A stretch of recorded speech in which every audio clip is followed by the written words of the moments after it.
जय हिंद आप सभी को। आज इस क्लास में हम 234 नंबर क्वेश्चन से देखने वाले हैं और ये पॉलिटी क्लास नंबर कितना होगा तो 9 होगा।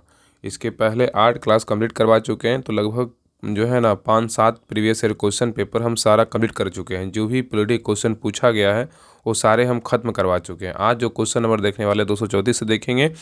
आप लोग ध्यानपूर्वक पूरा क्लास को देखिएगा, बहुत इंपॉर्टेंट क्लास है। और जितने भी बिहार दरोगा की तैयारी कर रहे हैं आप लोग तो ज़रूर देखिए, क्योंकि आपके लिए तो रामबाण साबित होगा। और जितने भी और वनडे एग्ज़ाम देने वाले हैं, तो बिहार एसएससी हो गया, बिहार पुलिस का हो गया, इन सभी एग्ज़ाम के लिए जो है ना बहुत महत्वपूर्ण है। इसलिए सभी लोग ध्यानपूर्वक पूरा क्लास को जरूर देखिएगा। और अंत समय में जो है ना जो भी आपका क्वेरी रहेगा आप कमेंट कर दीजिएगा। और लास्ट में जो है ना जब क्लास पसंद आए तो आप लोग सब्सक्राइब जरूर कर लीजिए, क्योंकि बहुत मेहनत से जो है ना मेरा उद्देश्य यही रहता है कि आपको हर हाल में क्लास के साथ साथ ही जो है ना आपका हर एक क्वेश्चन वो याद हो जाए। ऐसा नहीं होता है कि हम बस पढ़ रहे हैं आपको आंसर बता रहे हैं। आपको हर वो लाइन 1 से 2 बार रिपीट करते हैं कि आपको ज़्यादा से ज़्यादा क्या हो, क्वेश्चन याद हो। तो ध्यानपूर्वक पूरा क्लास को देखिएगा। और ये क्लास नंबर पॉलिटी का 9 होगा। और इसका आपको जल्द ही वीडियो जो है ना एक क्लास और स्टार्ट होगा, जिसमें फिजिक्स से स्टार्ट करेंगे। उसका साइंस, एक क्लास साइंस का आएगा, एक क्लास पॉलिटी का आएगा। तो पॉलिटी तो आधा समाप्त हो गया है, आधा और बचा हुआ है। तो चलिए ध्यानपूर्वक देखिएगा क्वेश्चन नंबर 234 से। देखिए, बिहार दरोगा जो है ना 234 नंबर क्वेश्चन से पहले क्या है, तो बिहार दरोगा पीटी एग्जाम सेकेंड शिफ्ट हुआ था। एग्जाम 17/12/2023 का एग्जाम हुआ था। यहीं से जो है ना सारा पॉलिटिकल क्वेश्चन दिया हुआ है, तो आगे यहीं से कंटिन्यू करने वाले। बाकी ऊपर जितने भी क्वेश्चन 233 तक पिछले क्लास में सारा हम करवा चुके हैं, तो पीछे क्लास जरूर देखिएगा। आज जो पेपर हुआ था 17/12/2023 का, यहाँ से कंटिन्यू करने वाले हैं। देखिए 234 नंबर क्वेश्चन कह रहा है कि राज्य विधान परिषद की न्यूनतम सदस्य संख्या जो है ना क्या है, बताइए। राज्य विधान परिषद की न्यूनतम सदस्य संख्या जो होती है कितनी होती है, क्या होगा। इसका राइट आंसर होगा ऑप्शन नंबर डी, 40। कितना होता है, 40। ठीक है।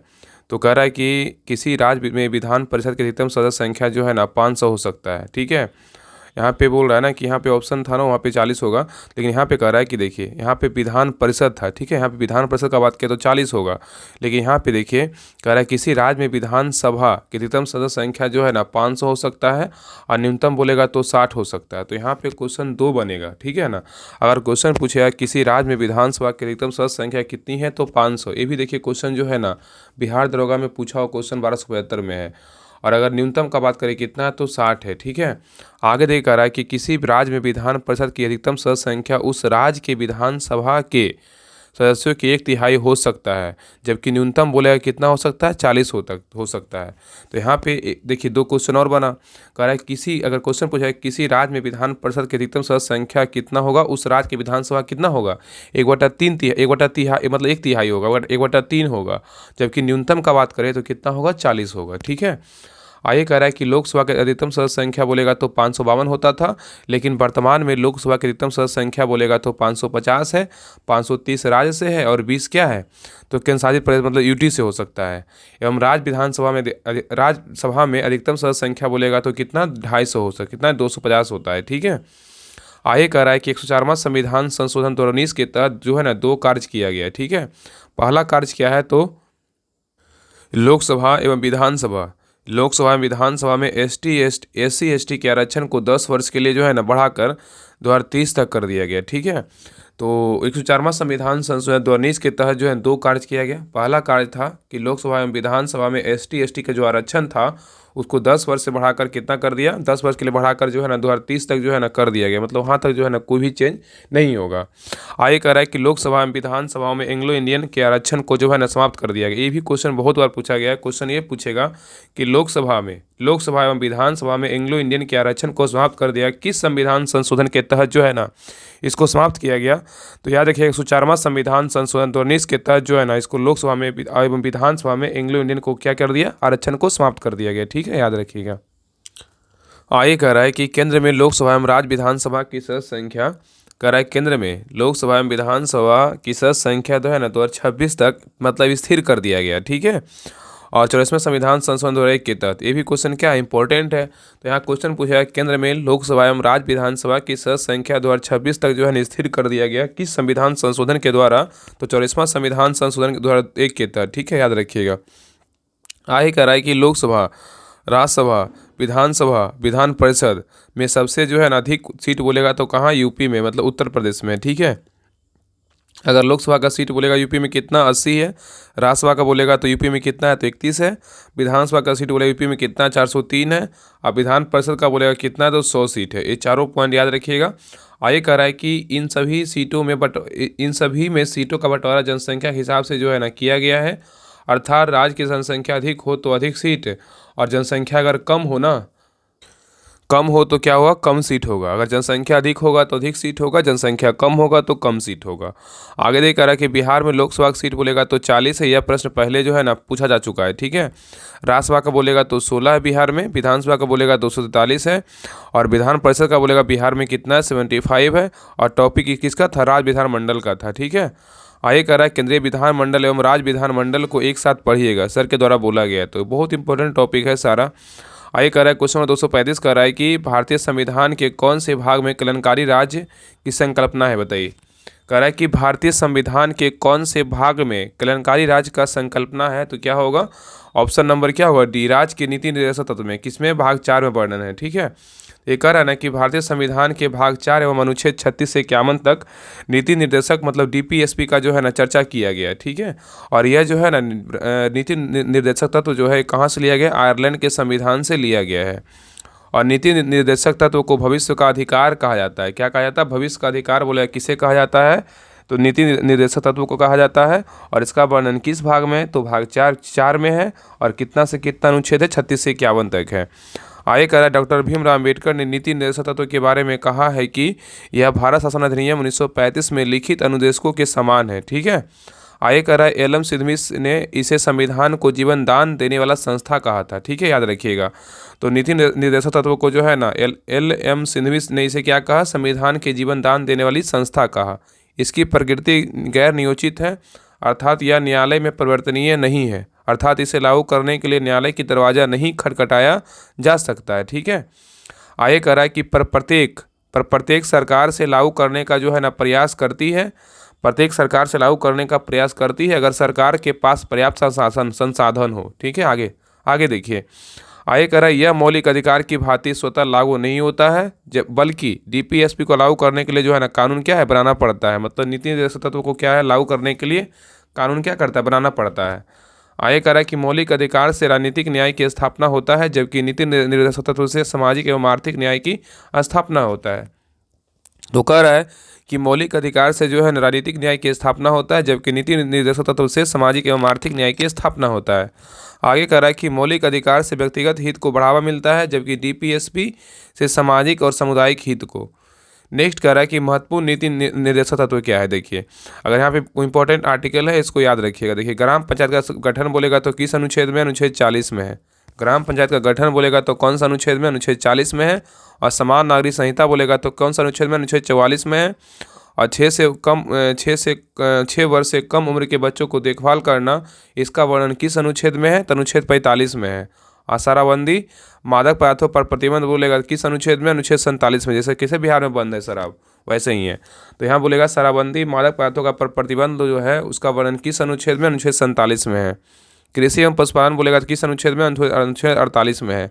पर्यावरण एवं वन जीव का संरक्षण बोलेगा तो किस अनुच्छेद में है, तो अनुच्छेद 48 का ए में है। न्यायपालिका को कार्यपालिका से अलग एवं स्वतंत्रता किस अनुच्छेद में, अनुच्छेद 50 में है। तो न्यायपालिका को कार्यपालिका से अलग एवं स्वतंत्रता का वर्णन किस अनुच्छेद में, अनुच्छेद 50 में है। और अंतर्राष्ट्रीय शांति एवं सुरक्षा को बढ़ावा देना, इसका वर्णन किस अनुच्छेद में, अनुच्छेद 51 में है, ठीक है। फिर से एक बार देख लीजिए, बहुत इंपॉर्टेंट अनुच्छेद है। और अनुच्छेद से जो है ना क्वेश्चन बिहार दरोगा में आपको 1 से 2 अनुच्छेद का क्वेश्चन आपको हर हाल में पूछेगा। इसलिए जब भी कोई भी अनुच्छेद आए तो अगर वहाँ पे अगर 3-4 अनुच्छेद रहे तो उसको याद ही कर लीजिएगा। तो ग्राम पंचायत का गठन बोलेगा तो अनुच्छेद 40, समान नागरिक संहिता बोलेगा तो अनुच्छेद 44, और 6 वर्ष से कम उम्र के बच्चों को देखभाल करना अनुच्छेद 45, और शराबबंदी मादक पदार्थों पर प्रतिबंध बोलेगा तो किस अनुच्छेद में, अनुच्छेद 47, और कृषि एवं पशुपालन बोलेगा तो अनुच्छेद 48, और पर्यावरण वन एवं वन्यजीव का संरक्षण बोलेगा तो कितना अनुच्छेद है, अनुच्छेद 48 का ए। और न्यायपालिका को कार्यपालिका से अलग एवं स्वतंत्रता बोलेगा तो अनुच्छेद 50, और अंतर्राष्ट्रीय शांति एवं सुरक्षा को बढ़ावा देना तो अनुच्छेद कितना होगा, 51। और ये जो टॉपिक है राज्य की नीति निर्देशक तत्व का टॉपिक है, ठीक है। आगे कह रहा है कि मौलिक अधिकार, मौलिक कर्तव्य एवं नीति निर्देशक तत्व को रिलेट करके जो है एक साथ पढ़िएगा, सर के द्वारा बोला गया। चलिए आगे देखिए। चलिए क्वेश्चन नंबर आइए 236 पे। अब क्या है ना कि अब सभी लोग ना पढ़ाई जम के कीजिए। अब जितना पर्व त्यौहार था ना, सारा फेस्टिवल ख़त्म हो चुका है। दुर्गा पूजा, छठ पूजा, दीपावली सारे ख़त्म हो चुका है। अब हम लोग का जो है ना पर्व स्टार्ट हुआ है। इसलिए सभी लोग से रिक्वेस्ट है कि सभी लोग मन से पढ़ा कीजिए। और जल्द ही जो है ना बिहार दरोगा का वैकेंसी आ जाएगा। इसलिए वैकेंसी आएगा तब तैयारी कीजिएगा, तो आपका बहुत सारा छूट जाएगा। इसलिए जितने भी क्लास अभी इस चैनल पे आता है सारे क्लास देखिए। और जो है ना मतलब आपको अब से जो है ना आपको रेगुलर बेसिस पे कम से कम 5-6 क्लास आपको देखने को इस चैनल मिलेगा। और सारे क्लास को देखा कीजिए। आपको 2 घंटा 2.5 घंटा में अगर 5-6 भी क्लास आता है तो आपको उतना में जो है ना बहुत सारे क्वेश्चन और बहुत सारे क्लास कर लीजिएगा। तो सभी लोग देखा कीजिए। अब से जो है ना अपने ऊपर पढ़ाई पे एकदम पूरा आश्रित कर लीजिए। और किसी काम के लिए आप समय निकालिए कि हमको उस काम के लिए करना है। बाकी पढ़ाई के लिए समय नहीं निकालना, पढ़ना तो हमें दिन भर ही है, पढ़ने के लिए हम अभी जो है मेरा समय चल रहा है। तो सभी से रिक्वेस्ट है कि सभी लोग क्लास को अच्छे से देखिए। और अब से जो है ना अच्छे से पढ़ाई कीजिए और सेट लगाइए। और जिनको भी बिहार दरोगा का बैच ज्वाइन करना है वो सभी लोग ज्वाइन कर ले, क्योंकि 149 से ज़्यादा नहीं है। आप लोग को लग रहा होगा कि 149 ज़्यादा ले रहे हैं, तो आप ये सोचिए ना कि लगभग आपको पीटी एग्ज़ाम सोचिए, अभी फॉर्म भी नहीं आया, 3-4-5 महीना चलने वाला है, 3-4 महीना। तो आपको लगता है कि उसमें ज़्यादा ले रहे हैं, लेकिन आप लोग का मर्जी है। जिनको अगर सीरियसली होंगे वो जुड़ ही रहे हैं, और जिनका लगता है कि नहीं ठीक है चल रहा है तो जहाँ पढ़ रहे हैं पढ़िए, लेकिन अब से जो है कंटिन्यू बेसिस पे पढ़ाई ज़रूर कीजिए। मेरा यही मानना है। चलिए आगे देखिए। कह रहा है कि अवसर की समानता से संबंधित जो अनुच्छेद है ना, कौन सा है बताइए। अवसर की समानता से संबंधित अनुच्छेद जो है कौन सा है। इसका राइट आंसर होगा ऑप्शन नंबर क्या होगा, तो सी 16 है। क्या है 16 में जो है ना अवसर की समानता से संबंधित अनुच्छेद है। चलिए आगे देखिए। कह रहा है अनुच्छेद 16 में क्या है, तो लोक नियोजन मतलब सरकारी नौकरी के विषय एवं जो है ना शैक्षणिक संस्थानों के अवसर की समानता, किसका वर्णन किस अनुच्छेद में, अनुच्छेद 16 में है। तो लोक नियोजन सरकारी नौकरी के विषय में एवं शैक्षणिक संस्थानों में अवसर की समानता बोलेगा तो कौन सा अनुच्छेद में, अनुच्छेद 16 में है। आगे कह रहा है कि विधि के समझ समता एवं विधियों के समान संरक्षण का वर्णन किस अनुच्छेद में, अनुच्छेद 14 में है। तो विधि के समझ समता एवं विधियों के समान संरक्षण का वर्णन किस अनुच्छेद में, अनुच्छेद 14 में है। नेक्स्ट है वाक में अभिव्यक्ति, वाक एवं अभिव्यक्ति की स्वतंत्रता का प्रावधान किस अनुच्छेद में, अनुच्छेद 19 में है। तो वाक एवं अभिव्यक्ति की स्वतंत्रता का प्रावधान किस अनुच्छेद में है, अनुच्छेद 19 में है। चलिए आगे देखिए। आगे कह रहा है इसके तहत जो है ना वर्तमान में जो है ना 6 अधिकार दिया गया है। पहला वाक एवं व्यक्ति की स्वतंत्रता का अधिकार है। दूसरा शांतिपूर्वक सम्मेलन में भाग लेने का स्वतंत्रता का अधिकार है। तीसरा संगम या संघ बनाने का अधिकार है। और नेक्स्ट है भारत के संपूर्ण क्षेत्र में संचरण की स्वतंत्रता का अधिकार है। और नेक्स्ट है भारत के किसी भी क्षेत्र में निवास करने का अधिकार है। और नेक्स्ट है व्यवसाय आदि की स्वतंत्रता का अधिकार। ये सभी जो है ना महत्वपूर्ण 6 अधिकार है। आगे कह रहा है कि अनुच्छेद 22 जो है ना किसी व्यक्ति को, अनुच्छेद 22 जो है ना कह रहा है किसी व्यक्ति को निरोध एवं गिरफ्तारी से संरक्षण प्रदान करता है। ठीक है, तो कह रहा है कि किसी व्यक्ति को, यहाँ पे क्वेश्चन पूछ दिया है, किसी व्यक्ति को निरोध एवं गिरफ्तारी से संरक्षण प्रदान करता है, 21 अनुच्छेद में वर्णन है, तो अनुच्छेद 22 में वर्णन है। ठीक है, याद रखिएगा। किसी व्यक्ति को निरोध एवं गिरफ्तारी से संरक्षण प्रदान करता है, 21 अनुच्छेद में, अनुच्छेद 22 में है। नेक्स्ट है भारतीय संविधान में मौलिक अधिकार की चर्चा जो है ना भाग 3 में अनुच्छेद 12 से 35 तक किया गया है। तो भारतीय संविधान में जो है ना मौलिक अधिकार का चर्चा जो है ना भाग 3 में है, अनुच्छेद कितना है, तो 12 से 35 तक में किया गया है। नेक्स्ट कह रहा है कि भारतीय संविधान के भाग 3 को भारतीय संविधान का जो है ना मैग्ना कार्टा कहा जाता है। ठीक है, याद रखिएगा।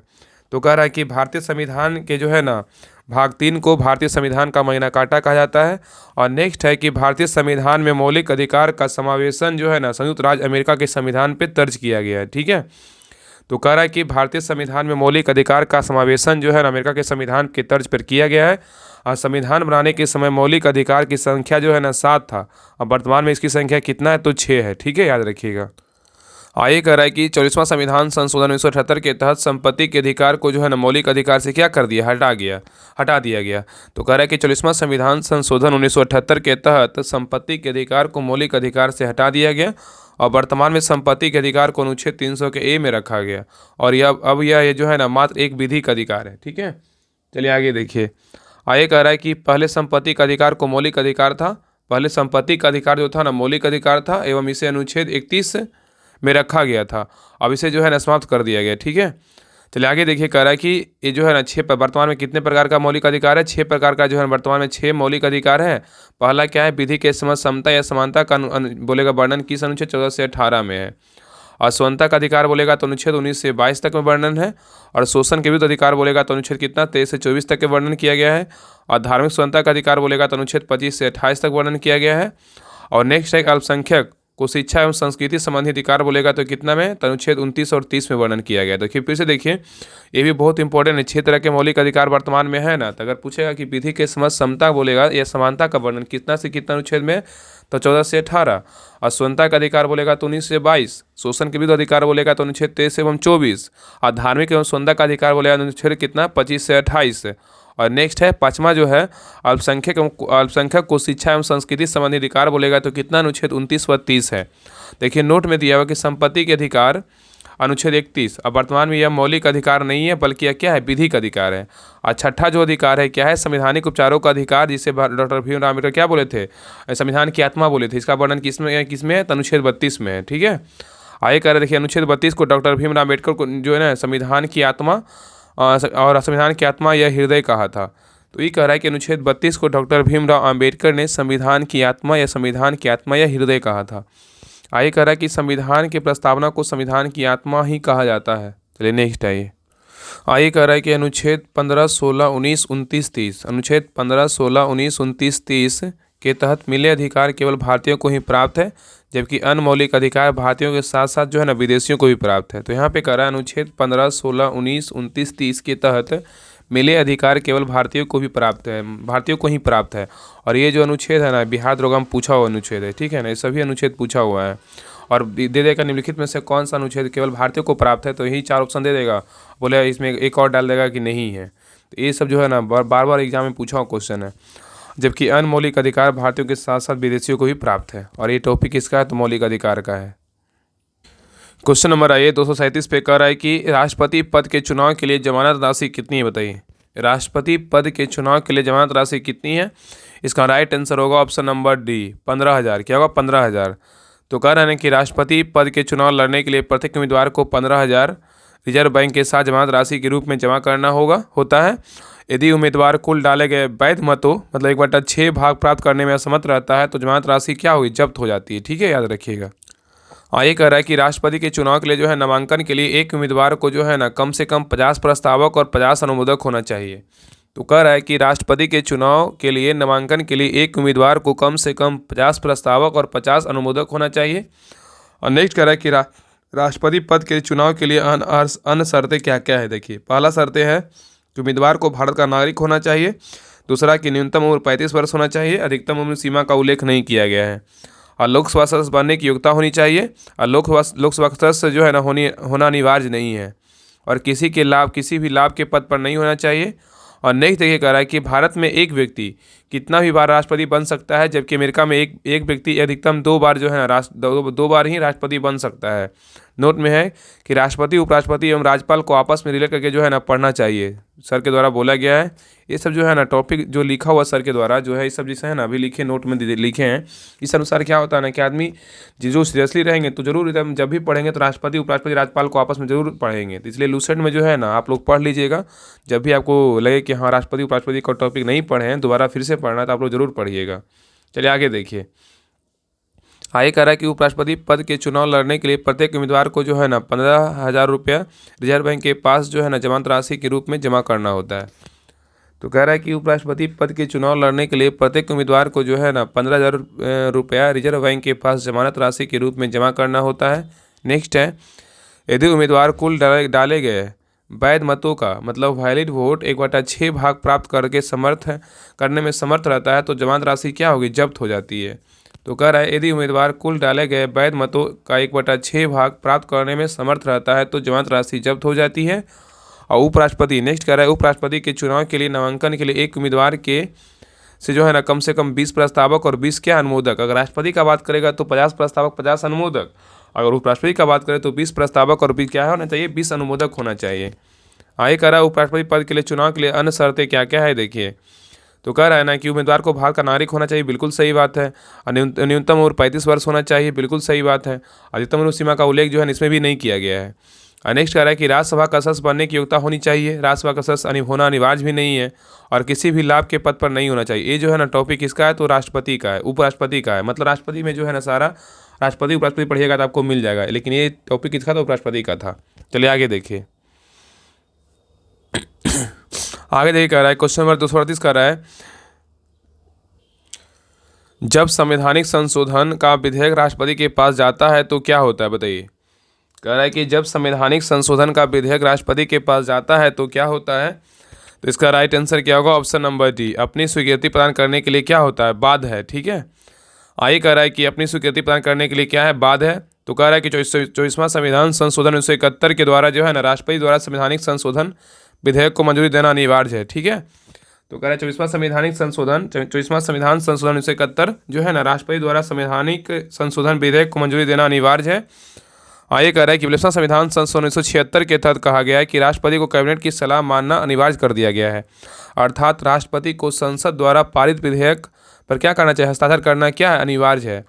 तो याद रखिएगा ना कि 42वां संविधान संशोधन 1976 के द्वारा राष्ट्रपति को कैबिनेट की सलाह मानना अनिवार्य कर दिया गया है।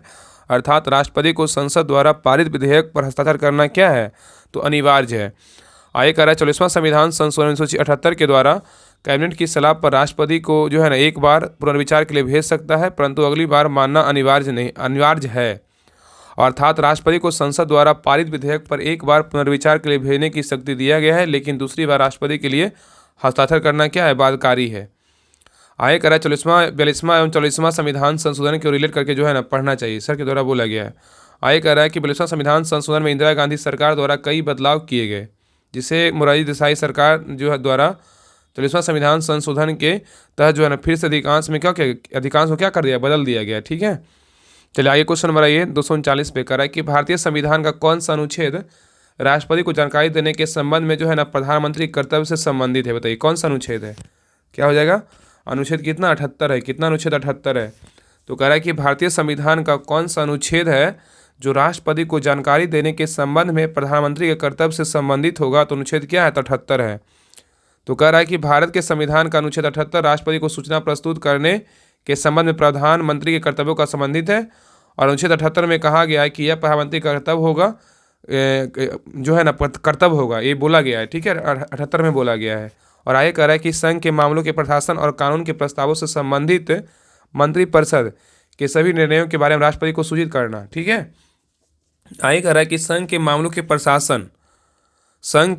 प्रशासन और कानून के प्रस्तावों से संबंधित ऐसी जानकारी प्रस्तुत करना जो राष्ट्रपति मांगे, और जो है ना यदि राष्ट्रपति को आवश्यकता होती है तो वो किसी भी मामले पर मंत्रिपरिषद के विचार के लिए जो है ना प्रस्तुत करने के लिए जिस पर एक मंत्री द्वारा निर्णय लिया गया लेकिन उसे परिषद द्वारा क्या है, नहीं माना गया। ठीक है, चलिए आगे देखिए। कह रहा है कि भारत के राष्ट्रपति के लिए कुछ महत्वपूर्ण जो है ना अनुच्छेद है। देखिए कि 52 से 62 तक जो है ना राष्ट्रपति के बारे में अनुच्छेद दिया गया है।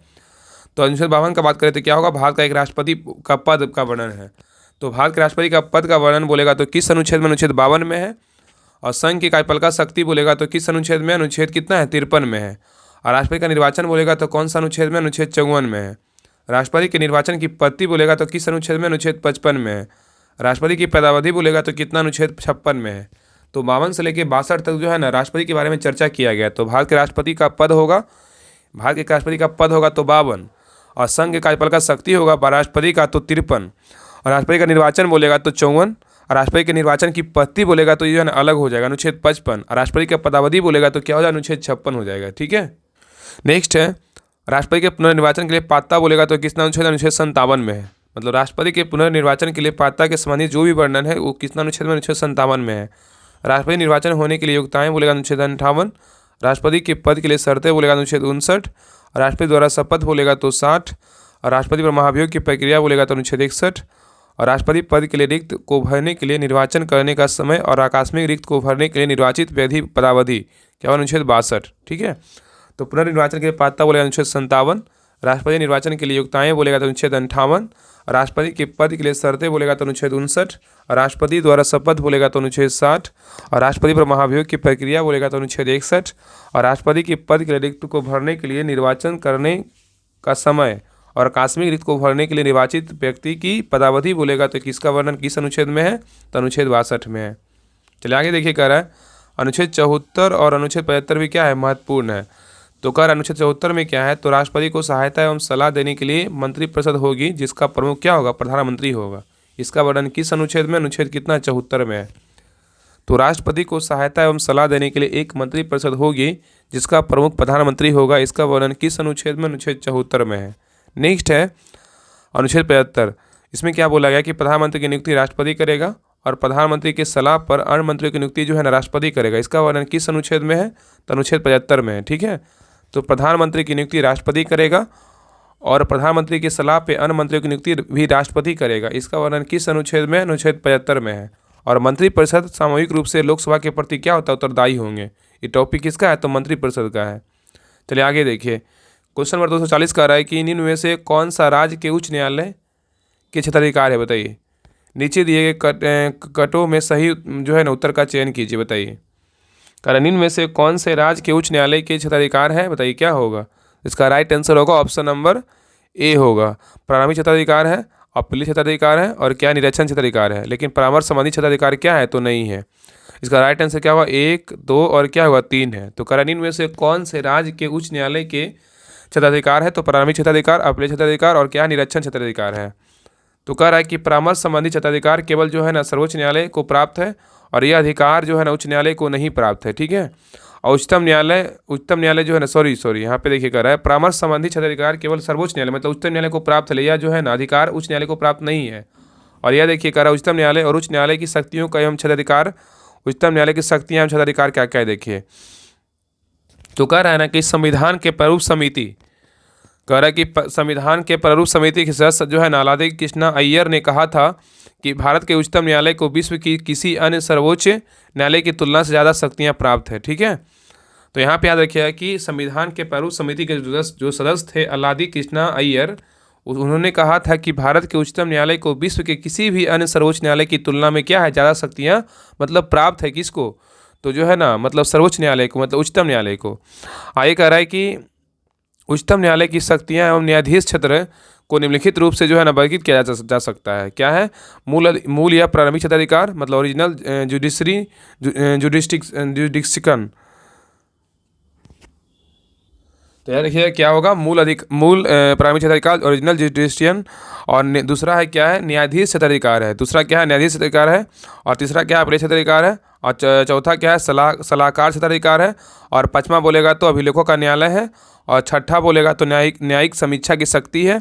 और सातवां बोलेगा तो क्या? अन्य शक्तियाँ हैं। तो देखिए याद रखिएगा, मूल प्रारंभिक क्षेत्राधिकार बोला ओरिजिनल जुडिशरी, और न्यायाधीश क्षेत्राधिकार बोलेगा तो रीट जुडिशरी, और अपीलीय क्षेत्राधिकार बोलेगा तो अपीलिएट जुडिशियन, और सलाहकार क्षेत्राधिकार बोलेगा तो एडवाइजरी जुडिशियन, और अभिलेखों का न्यायालय बोलेगा तो एक कोर्ट ऑफ रिकॉर्ड, और न्यायिक समीक्षा का शक्ति बोलेगा ए पावर ऑफ जुडिशियल रिव्यू, और अन्य शक्तियाँ बोलेगा तो क्या होगा? अदर पावर होगा। ठीक है, चलिए आगे देखिए कह रहा है मूल क्षेत्राधिकार क्या है, ओरिजिनल जुडिशियन क्या है। तो इसके बारे में कह रहा है कि मूल क्षेत्राधिकार जो होता है ना क्या होता है। देखिए इसके बारे में देखिए, कह रहा है उच्चतम न्यायालय भारत के संघीय ढांचे की विभिन्न इकाइयों के बीच जो है ना किसी विवाद पर संघीय न्यायालय की तरह निर्णय देता है। ठीक है, तो कह रहा है ना कि मूल क्षेत्राधिकार जो होता है ना ओरिजिनल जुडिशियन होता है। जो कह रहा है मूल क्षेत्राधिकार जो होता है क्या होता है, तो कह रहा है उच्चतम न्यायालय भारत के संघीय ढांचे को विभिन्न इकाइयों के बीच किसी विवाद पर संघीय न्यायालय की तरह निर्णय देता है। जैसे क्या है? तो जैसे कह रहा है कि केंद्र एवं जो है ना एक या एक से अधिक राज्यों या संघ शासित प्रदेश के बीच विवाद है। ठीक है, दूसरा कह रहा है कि दो या दो से अधिक राज्यों के बीच क्या है? विवाद। आगे कह रहा है कि सर्वोच्च न्यायालय के अलावा कोई अन्य न्यायालय इन विवादों को निपटारा नहीं कर सकता है। और आगे कह रहा है कि हालांकि किसी नागरिक द्वारा केंद्र या राज्य के विरुद्ध दिए गए मामलों को इसके अंतर्गत स्वीकार नहीं किया जा सकता है, किया जाता है। आगे कह रहा है अंतर राज्य जल विवाद भी इसके दायरे में नहीं आता है। ठीक है, और दूसरा क्या है? न्यायाधीश क्षेत्राधिकार। न्यायाधीश क्षेत्राधिकार क्या है? तो ये कह रहा है ना कि संविधान द्वारा सर्वोच्च न्यायालय को नागरिकों के मूल अधिकारों के रक्षक के रूप में स्थापित किया गया है। तो न्यायाधीश क्षेत्राधिकार के अंतर्गत बोल रहा है कि संविधान द्वारा सर्वोच्च न्यायालय को नागरिकों के मूल अधिकारों के रक्षक के रूप में स्थापित किया गया है। और नेक्स्ट है, हालांकि मौलिक अधिकार के मामले में केवल उच्चतम न्यायालय को जो है ना उच्चतम न्यायालय को ही अधिकार क्या है? प्राप्त नहीं है, बल्कि उच्च न्यायालय को भी अधिकार क्या है? प्राप्त है। तो कह रहा है कि न्यायाधीश क्षेत्राधिकार के अंतर्गत बोल रहा है कि हालांकि मौलिक अधिकार के मामले में केवल उच्चतम न्यायालय को ही अधिकार प्राप्त नहीं है, बल्कि उच्च न्यायालय को भी क्या है? अधिकार प्राप्त है। आगे कह रहा है कि जब किसी नागरिक के मूल अधिकार का हनन हो रहा होता है तो वह उच्च न्यायालय जा सकता है। ठीक है, या सीधे उच्चतम न्यायालय भी जा सकता है। तो यहाँ पे बहुत इंपॉर्टेंट है, अगर किसी व्यक्ति का या किसी नागरिक का अगर मूल अधिकार का हनन हो रहा है तो उच्च न्यायालय भी जा सकता है, या तो डायरेक्ट जो है ना उच्चतम न्यायालय भी जा सकता है। ठीक है, आगे कह रहा है अनुच्छेद 32 के तहत जो है ना सुप्रीम कोर्ट अनुच्छेद 226 के तहत उच्च न्यायालय के 5 तरह के जो है रिट जारी करता है। तो कह रहा है अनुच्छेद 32 के तहत सुप्रीम कोर्ट, अनुच्छेद 226 के तहत उच्च न्यायालय 5 तरह के जो है रिट जारी करता है। देखिए पहला क्या है तो अपील क्षेत्राधिकार है। इसमें देखिए मतलब यहाँ नहीं, यहाँ पे तीसरा अपील क्षेत्राधिकार है ना, यहाँ पे अपील क्षेत्राधिकार है, यहाँ पे 5 तरह के रिट जारी करता है, ये याद रखिएगा, ठीक है। और पहला पॉइंट क्या है, अब सर्वोच्च न्यायालय देश में अपीलीय का क्या है, अंतिम न्यायालय होता है। तो कह रहा है कि सर्वोच्च न्यायालय देश में क्या है, अपील का जो है ना अंतिम न्यायालय होता है, और यह निचली अदालतों के फैसलों के खिलाफ क्या सुनवाई करता है। मतलब कौन, सर्वोच्च न्यायालय। नहीं देखिए कह रहा है कि सलाहकार क्षेत्राधिकार क्या होता है। तो कह रहा है अनुच्छेद 143 के तहत राष्ट्रपति जरूरत के समय सर्वोच्च न्यायालय से क्या है, सलाह ले सकता है। तो कह रहा है अनुच्छेद 143 के तहत राष्ट्रपति जो है ना जरूरत के समय सर्वोच्च न्यायालय से सलाह ले सकता है। और आगे कह रहा है कि सर्वोच्च न्यायालय सिर्फ सलाह देता है और सलाह मानना ना मानना राष्ट्रपति की इच्छा पर निर्भर करता है। आगे कह रहा है कि अर्थात सर्वोच्च न्यायालय द्वारा राष्ट्रपति को दिया गया सलाह बाध्यकारी नहीं होता है। तो कह रहा है अर्थात सर्वोच्च न्यायालय द्वारा राष्ट्रपति को दिया गया सलाहकार जो है ना सलाह बाध्यकारी नहीं होता है, और सलाह क्षेत्राधिकार राज्य के उच्च न्यायालय के पास नहीं होता है, ठीक है। चलिए आगे देखिए। आगे कह रहा है अभिलेखों का न्यायालय, एक कोर्ट ऑफ रिकॉर्ड, देखिए क्या है। तो कह रहा है सर्वोच्च न्यायालय की कार्यवाही एवं उसके फैसले सर्वकालिक अभिलेख एवं साक्ष्य के रूप में रखे जाते हैं। तो कह रहा है कि सर्वोच्च न्यायालय की कार्यवाही एवं उसके फैसले जो है ना सर्वकालिक अभिलेख एवं साक्ष्य के रूप में क्या है तो रखे जाते हैं, ठीक है, याद रखिएगा। चलिए आगे देखिए, कह रहा है कि इनके ऊपर किसी अन्य अदालत में चल रहे मामले के दौरान प्रश्न नहीं उठाया जा सकता है, बल्कि उसी रूप में स्वीकार किया जाता है, ठीक है। चलिए आगे कह रहा है कि न्यायालय की अवमानना करने पर दंडित किया जाता है, ठीक है। न्यायालय की अवमानना करने पे क्या है, दंडित किया जा सकता है। और न्यायालय की अवमानना करने पर दंड देने का अधिकार शुरुआत में सिर्फ सर्वोच्च न्यायालय के पास था। 1991 में सर्वोच्च न्यायालय ने यह व्यवस्था दिया कि दंड देने का अधिकार सिर्फ सर्वोच्च न्यायालय को ही नहीं, बल्कि ऐसे ही अधिकार उच्च न्यायालय को ही अधीनस्थ न्यायालयों के पास भी है, ठीक है, याद रखिएगा। चलिए आगे देखिए। आगे देखिए छठा पॉइंट क्या है, तो न्यायिक एवं समीक्षा की शक्ति।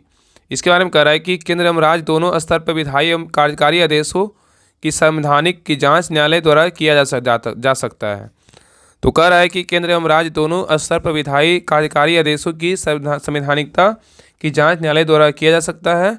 और मूल संविधान में न्यायिक समीक्षा की शक्ति का उल्लेख नहीं है, यह अमेरिकी संविधान से लिया गया है, ठीक है। तो यहाँ पे कह रहा है कि मूल संविधान में न्यायिक समीक्षा की शक्ति का उल्लेख नहीं है।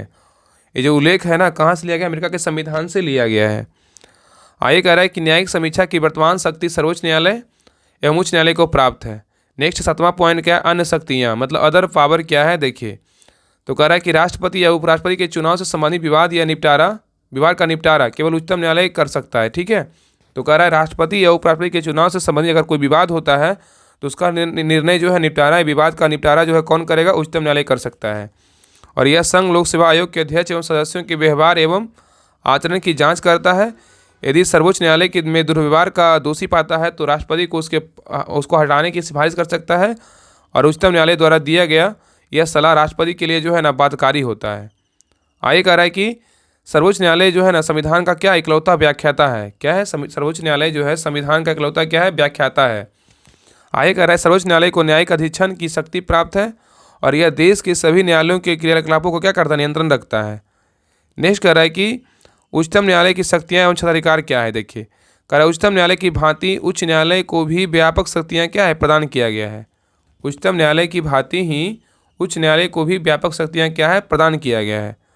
आगे कह रहा है हालांकि मूल संविधान में उच्च न्यायालय की शक्तियों एवं क्षेत्राधिकार के बारे में विस्तृत उपबंध नहीं किया गया है। आगे कह रहा है कि संसद और राज्य विधानमंडल को उच्च न्यायालय कह रहा है कि संसद और राज्य विधानमंडल को उच्च न्यायालय की शक्तियाँ एवं न्याय क्षेत्र के परिवर्तन की शक्तियाँ प्राप्त है, ठीक है। तो कह रहा है संसद और राज्य विधानमंडल को उच्च न्यायालय की शक्तियाँ एवं न्याय क्षेत्र के परिवर्तन की शक्तियाँ प्राप्त है। आगे कह रहा है उच्चतम न्यायालय की शक्ति, कह रहा है उच्चतम न्यायालय की जो शक्ति है एवं न्याय क्षेत्र को निम्नलिखित रूप से जो है क्या है वर्गीकृत किया जा सकता है। पहला क्या है, मूल या प्रारंभिक क्षेत्राधिकार। दूसरा क्या है तो न्यायाधीश क्षेत्राधिकार। और तीसरा क्या है अपील क्षेत्राधिकार। और चौथा पर्यवेक्षी क्षेत्राधिकार। और पांचवा क्या अधीनस्थ न्यायालय पर नियंत्रण। और छठा क्या है तो अभिलेखों का न्यायालय। और सातवां क्या है न्यायिक समीक्षा की शक्ति है, ठीक है। देखिए पहला क्या कह रहा है, मूल प्रारंभिक क्षेत्राधिकार क्या होता है, देखिए मूल प्रारंभिक क्षेत्राधिकार क्या होता है, देखिए कह रहा है इसके बारे में, कह रहा है निम्नलिखित मामलों में उच्च उच्च न्यायालय को मूल अधिकार प्राप्त है, जैसे विवाह, तलाक, वसीयत, अधिकारिता का मामला और न्यायालय की अवमानना का है। ठीक है। आगे कह रहा है संसद सदस्यों और राज्य विधानमंडल सदस्यों के निर्वाचन संबंधी विवाद भी क्या है, तो मूल प्रारंभिक क्षेत्राधिकार के अंतर्गत आता है। दूसरा क्या है, न्यायाधीश क्षेत्राधिकार क्या होता है, देखिए रीट जुडिशियन क्या होता है, देखिए इसके बारे में। तो कह रहा है ना, कह रहा है कि नागरिकों के मूल अधिकारों को प्रवर्तन के लिए उच्च न्यायालय 5 तरह के जो है रीट जारी करता है, अनुच्छेद 226 के तहत। ठीक है। तो कह रहा है कि नागरिकों के मूल अधिकारों का प्रवर्तन के लिए उच्च न्यायालय 5 तरह के रीट जारी करता है, अनुच्छेद 226 के तहत। और नहीं, देखिए तीसरा पॉइंट क्या है, अपीलीय क्षेत्राधिकार क्या होता है। तो कह रहा है उच्चतम न्यायालय मूलतः एक अपीलीय न्यायालय है, हालांकि इसके निर्णय के विरुद्ध भी सुप्रीम कोर्ट में जो है ना, सुप्रीम कोर्ट में अपील किया जा सकता है। आगे कह रहा है इस तरह के उच्चतम न्यायालय राज्य में अपील का सर्वोच्च न्यायालय नहीं है। ठीक है। इस तरह से उच्च न्यायालय राज्य में अपील का सर्वोच्च न्यायालय नहीं है। और नेक्स्ट कह रहा है कि राज्य क्षेत्र के तहत आने वाले अधीनस्थ न्यायालयों के आदेशों के विरुद्ध उच्च न्यायालय में अपील किया जा सकता है। चौथा क्या है, पर्यवेक्षीय क्षेत्राधिकार क्या होता है। ये कह रहा है ना कि उच्चतम न्यायालय अपने क्षेत्राधिकार के क्षेत्र में सभी न्यायालय एवं सहायक न्यायालय के क्रियाकलापों पर नजर रखता है।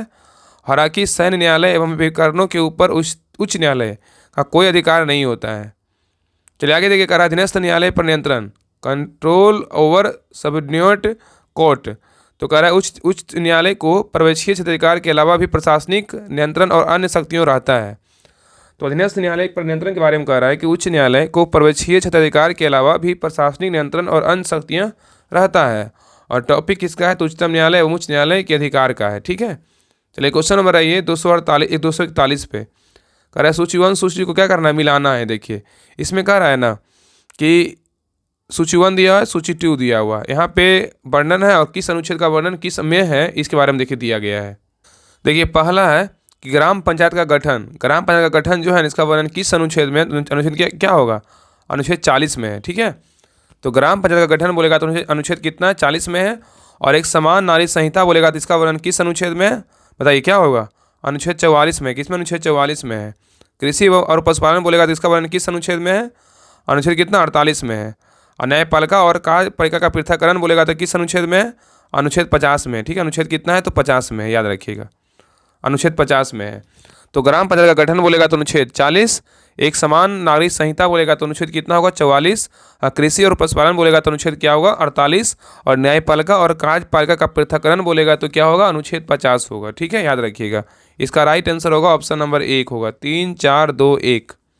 ये कह रहा है ना, ग्राम पंचायत का गठन बोलेगा अनुच्छेद 40, एक समान नागरिक संहिता बोलेगा अनुच्छेद 44, कृषि एवं पशुपालन बोलेगा अनुच्छेद 48, और न्यायपालिका और कार्यपालिका का पृथक्करण बोलेगा अनुच्छेद क्या होगा, 50। और ये टॉपिक क्या है, महत्वपूर्ण अनुच्छेद है। ठीक है। चलिए आगे देखिए, 242 में क्वेश्चन कर रहा है कि संविधान के किस अनुच्छेद के अंतर्गत भारत में निर्वाचन आयोग का गठन किया गया है, बताइए। संविधान के किस अनुच्छेद के अंतर्गत भारत में निर्वाचन आयोग का गठन किया गया है, क्या होगा, अनुच्छेद क्या होगा, 324। क्या अनुच्छेद क्या होगा, 324। चलिए आगे देखिए आगे कह रहा है कि अनुच्छेद 324 के अंतर्गत भारत में निर्वाचन आयोग का जो है ना गठन किया गया है। और भारतीय संविधान के भाग 15 एवं अनुच्छेद 324 से 329 में जो है ना चुनाव आयोग से संबंधित है। और आगे कह रहा है चुनाव आयोग की स्थापना जो है ना 25 जनवरी 1950 को संविधान के तहत की गई थी, इसलिए 25 जनवरी को जो है राष्ट्रीय मतदाता दिवस के रूप में मनाया जाता है। और चुनाव आयोग भारत में राष्ट्रपति, उपराष्ट्रपति, संसद और राज्य विधानसभाओं के चुनाव की पूरी प्रक्रिया को निर्देशित और नियंत्रित करता है। ठीक है। तो कह रहा है कि चुनाव आयोग भारत में राष्ट्रपति, उपराष्ट्रपति, संसद और राज्य विधानसभाओं के चुनाव की पूरी प्रक्रिया को निर्देशित और नियंत्रण करता है। आगे कह रहा है इसका महत्वपूर्ण जो है ना कार्य आम चुनाव या उपचुनाव के लिए समय समय पर चुनाव निर्धारित करना होता है। प्रथम मुख्य चुनाव निर्वाचन आयुक्त बोलेगा तो सुकुमार सेन थे, और पहली महिला मुख्य निर्वाचन आयुक्त बोलेगा तो BS रमा देवी थी। नोट में कह रहा है कि चुनाव आयोग का राज्य में होने वाले पंचायतों और नगर पालिकाओं चुनावों से कोई संबंध नहीं होता है। चलिए आगे देख रहा है कि स्थानीय स्वशासन राज्य सूची का विषय है। स्थानीय स्वशासन किसका विषय है, तो राज्य सूची का विषय है। इसके लिए कानून राज्य सरकार बनाती है, अतः स्थानीय चुनाव भी राज्य सरकार करवाती है। इसके लिए भारतीय संविधान में एक अलग राज्य चुनाव आयोग का जो है ना गठन किया गया है। ठीक है। टॉपिक किसका है, चुनाव आयोग का है। चलिए क्वेश्चन नंबर 243 पे कर रहा है सरकारिया आयोग जो संबंधित है किससे, बताइए। सरकारिया आयोग जो संबंधित है किससे है, इसका राइट आंसर क्या होगा, ऑप्शन नंबर सी, केंद्र राज्य संबंध से। क्या होगा, केंद्र राज्य संबंध से। तो कह रहा है कि सरकारिया आयोग जो है ना, सरकारिया आयोग 1983 में भारत सरकार द्वारा क्या है, नियुक्त किया गया था। तो सरकारिया आयोग जो है भारत सरकार द्वारा जो है 1983 में नियुक्त किया गया था। और आयोग में जो है ना कुल 3 सदस्य थे, आयोग के अन्य सदस्य बोलेगा श्री बी शिवरामन और डॉक्टर SR सेन थे। आयोग के अध्यक्ष बोलेगा तो RS सरकारिया थे। कौन है? RS सरकारिया।